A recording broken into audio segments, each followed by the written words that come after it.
저녁 시간대에 TV를 보다 보면 주류 광고를 쉽게 접하게 됩니다. 아마 한 번 이상은 꼭 보게 되실 겁니다. 비단 광고뿐 아니라 TV 드라마, 영화, 예능 프로그램을 비롯한 다양한 온라인 콘텐츠에서도 음주 장면을 쉽게 접할 수 있는데요. 이는 음주가 우리 생활 속에 얼마나 밀접하게 들어와 있는지를 느낄 수 있는 현상이기도 하죠. 그만큼 우리는 음주 문화에 익숙해져 있으며 술에 대해 관대한 문화 속에 살고 있습니다. 오히려 음주를 멀리하거나 술을 잘 못하면 사회생활을 잘 못하는 거라는 인식이 깔려있기도 합니다. 이처럼 음주가 당연시되고 음주를 긍정적으로 받아들이는 세태 속에서 우리는 술이 건강과 삶에 해로울 수 있고 안 좋은 영향을 미칠 수 있음을 간과하고 있는 건 아닌지 한 번쯤 생각해 볼 필요가 있는데요. 우리 생활 깊숙이 자리 잡고 있는 음주 문화가 우리의 건강과 삶에 어떠한 영향을 미칠 수 있는지 이번 시간에 알아보겠습니다.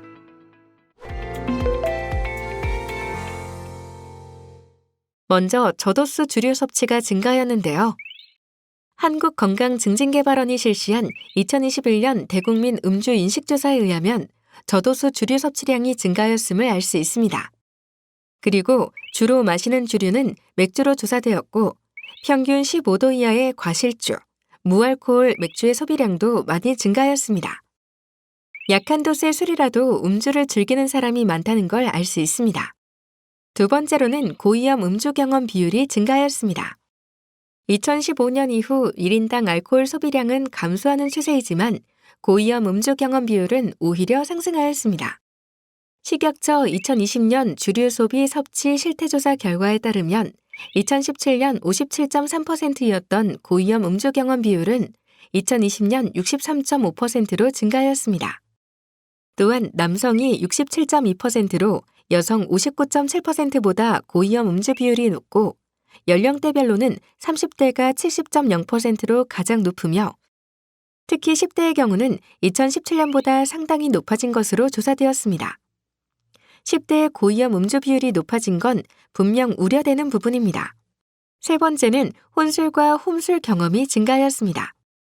예전에는 주로 친목이나 회식 등의 이유로 사회적 음주가 주를 이루었던 상황이 많았는데 요즘은 혼술과 홈술 경험이 증가하였습니다.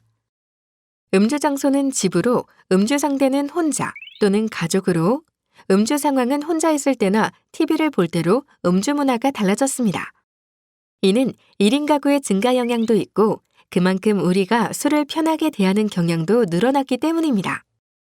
앞에서 보신 것처럼 최근 우리나라의 음주 문화는 저도수 주류의 섭취가 증가하고 고위험 음주 경험 비율 및 혼술과 홈술 경험이 증가하는 추세입니다.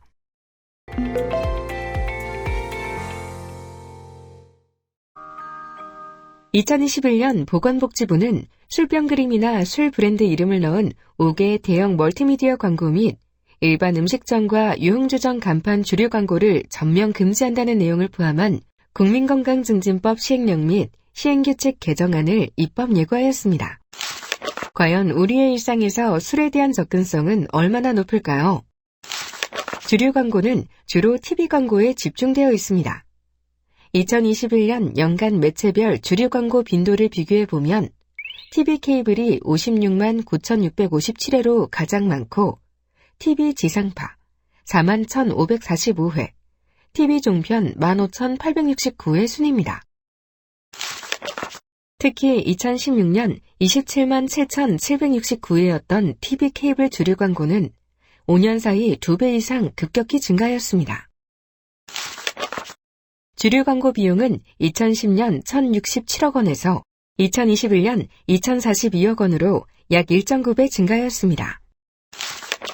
또한 우리나라는 편의점, 가게 등 24시간 술을 판매하고 구매할 수 있는 환경으로 술에 대한 접근성이 매우 높은 편입니다.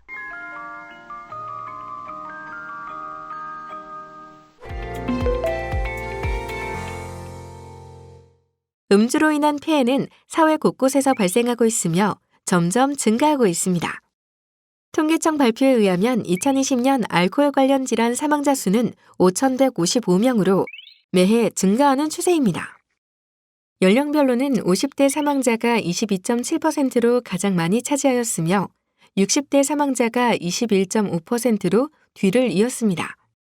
알코올성 간 질환으로 인한 사망자 수가 3,941명으로 알코올 관련 질환 중 사망률이 가장 높은 것으로 나타났습니다. 즉, 음주는 우리의 건강을 위협하고 심지어는 죽음으로까지 몰고 갈 수 있는 피해를 줄 수 있는 것입니다. 또한 음주운전도 매우 큰 문제입니다. 음주운전 교통사고 발생 건수, 사망자, 부상자는 전반적으로 감소 추세이긴 하나 2020년 기준 전체 교통사고 발생 건수 중 음주운전은 8.2%, 음주운전으로 인한 사망자는 9.3%, 음주운전으로 인한 부상자는 9.2%로 여전히 큰 비율을 차지하고 있습니다.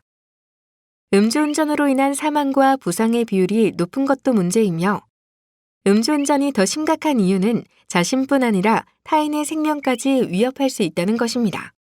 그리고 주치범죄도 문제점으로 대두되고 있습니다. 주치범죄 점유율 역시 2015년 이후 감소하는 추세이지만 2020년 기준 살인, 강도, 방화, 성폭력 등 흉악범죄자의 10명 중 2.6명으로 26.09%, 폭력범죄자의 10명 중 2.6명 26.30%는 주치범죄자로 나타났습니다. 다시 말해 술을 마시고 행하는 강력범죄가 계속 지속되고 있다는 것입니다. 그렇다면 음주자들이 생각하는 음주의 장점과 단점에 대해 알아보겠습니다.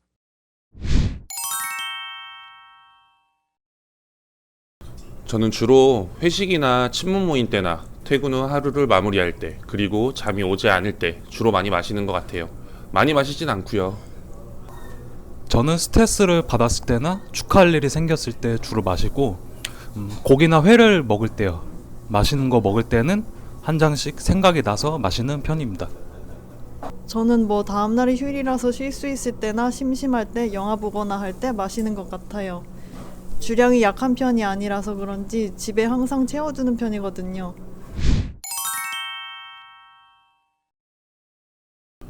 저는 술을 마시면 사람들과 쉽게 친해질 수 있어서 좋은 것 같아요. 그럼 업무적인 관계에서 좀 일 처리가 수월해지는 느낌을 받기도 했거든요. 저는 스트레스 해소가 필요할 때 마시고 있어요. 술을 마시면 잠시나마 스트레스에서 해방되는 기분이랄까? 그리고 마시면 또 기분도 좋아지고요. 요즘은 맛있는 술들도 많이 나와서 식사 중에도 마시는 편이긴 해요. 술을 마시면 고민이나 속 얘기를 꺼낼 수가 있어요. 가끔 불편했던 대인관계도 그래서 좀 친해지기도 하면서 사이가 좋아지기도 했거든요. 무리해서 마신 다음 날은 컨디션이 안 좋아요. 그리고 아무래도 건강에 해롭겠죠? 돈이 많이 들어요. 술값이며 대리비며, 그리고 술을 마시다 보니까 다른 취미생활이 없어지는 것 같아요. 술을 마시다 보면 감정이 격해져서 간혹 실수를 할 때가 있는 것 같아요. 말 실수도 있고, 그리고 과하면 음주운전도 할 수 있으니까 술이 좋은 것만은 아닌 것 같아요. 의외인 건 음주자들은 장점만 생각하는 줄 알았는데 단점에 대해서도 비교적 명확히 알고 있다는 것이었습니다. 그럼 계속해서 음주가 건강에는 어떤 영향을 미치는지 살펴보도록 하겠습니다. 안녕하세요. 명지병원 김문정입니다.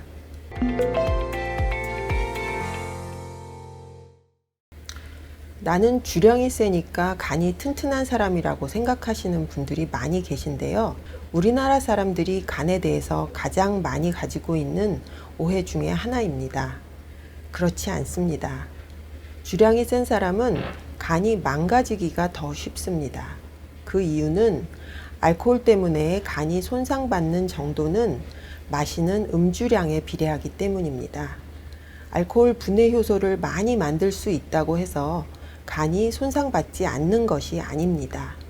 오히려 알코올 분해 능력이 좋은 사람은 알코올 분해 능력이 좋지 않은 사람에 비해서 더 많은 양의 술을 마시기 때문에 간경화나 간암이 오기 쉽습니다.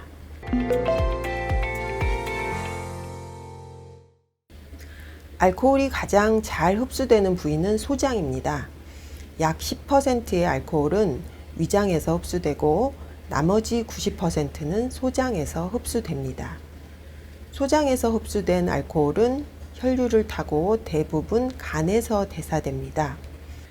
위장에서 흡수되는 걸 보면 먼저 위장 상태에 따라 흡수율이 달라지게 됩니다.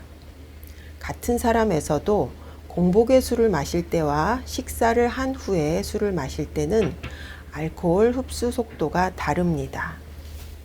공복인 경우에는 그렇지 않은 경우에 비해 서너 배 흡수가 빠릅니다.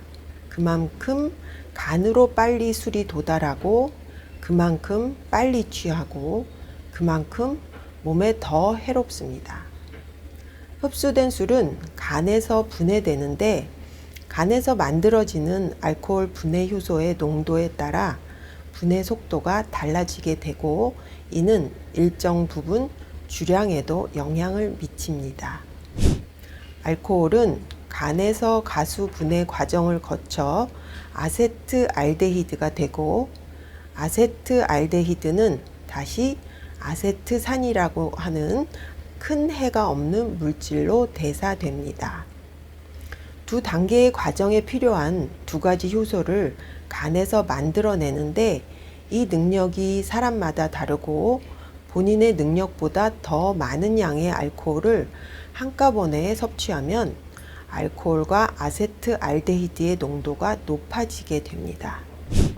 알코올과 아세트알데히드는 간세포와 뇌세포에 손상을 주고 구토나 두통을 유발하고 심하면 오한이나 복통도 발생시킬 수 있습니다. 이러한 생리적 현상이 우리가 흔히 말하는 숙취입니다. 잦은 음주는 건강을 크게 해칩니다. 먼저 위염이나 위궤양 등의 위장 질환이 발생할 수 있습니다. 다음으로 알코올성 지방간이 나타날 수 있습니다. 간에서 알코올을 해독하는 과정에서 지방의 합성이 늘어나고 간세포로 지방이 이동해서 알코올성 지방간을 만듭니다. 다음은 알코올성 간염입니다. 지속적인 음주로 간세포가 파괴되고 염증이 발생하여 급성 증세가 나타나기도 하지만 대부분 간 경변으로 진행되는 만성 질환의 형태를 보이게 됩니다. 알코올로 인해 심장 질환도 발생할 수 있습니다. 과도한 음주는 심장 질환과 부정맥 등을 유발하고 혈액순환과 심장 수축에도 부정적인 영향을 미치게 됩니다. 또 알코올성 치매도 생길 수 있습니다. 마지막으로 알코올 중독이 나타날 수 있습니다. 집에서 주로 혼자 술을 마시게 되고 술 없이 살아갈 자신이 없어지게 됩니다. 더 심해지면 하루 종일 술만 마시고 정상적인 일상생활을 영위할 수 없게 되며 이와 함께 알코올성 치매와 정신병 등으로 이어질 수 있습니다. 음주가 건강에 미치는 악영향을 알아보았는데요. 건강에 주는 악영향이나 음주로 인해 발생할 수 있는 사고를 생각해서 지나친 음주는 주의해야 할 것 같습니다. 그럼 마지막으로 나의 음주 습관에 대한 검사표를 보여드리면서 이만 마치도록 하겠습니다. 감사합니다.